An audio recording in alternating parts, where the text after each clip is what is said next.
पश्चिम बंगाल में टीएमसी ने चुनाव में तो भाजपा को पटकनी दे दी थी, लेकिन नतीजे आने के बाद पश्चिम बंगाल में कई जगह हिंसा हुई। भाजपा और टीएमसी दोनों ने इसके लिए एक दूसरे पर उंगलियां उठाई, लेकिन अब ममता अदालत तक जा पहुंची है, जिसके बाद मुख्यमंत्री ममता बनर्जी की मुश्किलें बढ़ना तय हैं।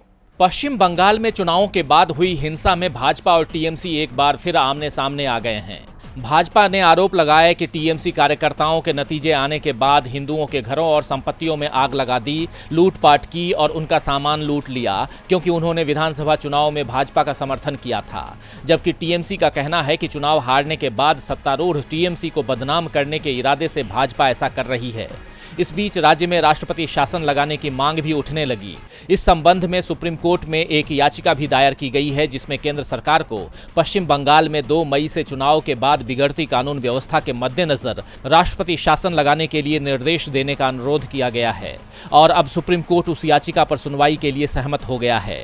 अधिवक्ता विष्णु शंकर जैन के जरिए दाखिल याचिका में कहा गया है कि असाधारण परिस्थितियों में जनहित याचिका दाखिल की गई है, क्योंकि पश्चिम बंगाल के हजारों नागरिकों को विधानसभा चुनाव के दौरान विपक्षी भारतीय जनता पार्टी का समर्थन करने के लिए टीएमसी के कार्यकर्ता उन्हें धमका रहे हैं, प्रताड़ित कर रहे हैं। याचिका के अनुसार याचिकाकर्ता पश्चिम बंगाल के उन हजारों नागरिकों के हितों की वकालत कर रहे हैं जो ज्यादातर हिंदू हैं और भाजपा का समर्थन करने के लिए मुसलमानों द्वारा उन्हें निशाना बनाया जा रहा है, क्योंकि वे हिंदुओं को कुचलना चाहते हैं ताकि आने वाले वर्षों में सत्ता उनकी पसंद की पार्टी के पास बनी रहे।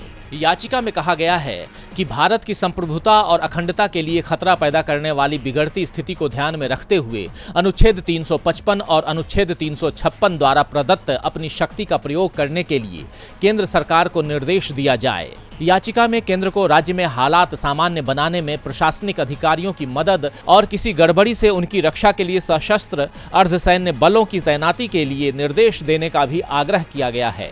न्यायमूर्ति विनीत सरन और न्यायमूर्ति दिनेश माहेश्वरी की पीठ ने याचिका पर केंद्र, पश्चिम बंगाल और निर्वाचन आयोग को नोटिस जारी किए। इस याचिका में राज्य में चुनाव के बाद हिंसा के पीड़ितों और उनके परिवारों के सदस्यों को हुए नुकसान का पता लगाकर उन्हें मुआवजा देने के लिए निर्देश देने की भी गुहार लगाई गई है।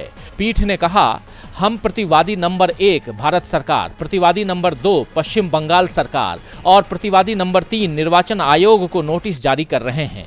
हालांकि पीठ ने प्रतिवादी नंबर 4 तृणमूल कांग्रेस यानी टीएमसी के पार्टी अध्यक्ष के तौर पर ममता बनर्जी को नोटिस जारी नहीं किया है। सुप्रीम कोर्ट में याचिका की सुनवाई किस दिशा में जाएगी और इसका क्या परिणाम होगा, ये तो आने वाला वक्त बताएगा। फिलहाल इससे ममता बनर्जी के लिए मुश्किलें बढ़ सकती हैं, जो पहले ही भाजपा के निशाने पर हैं। डीबी लाइव की रिपोर्ट।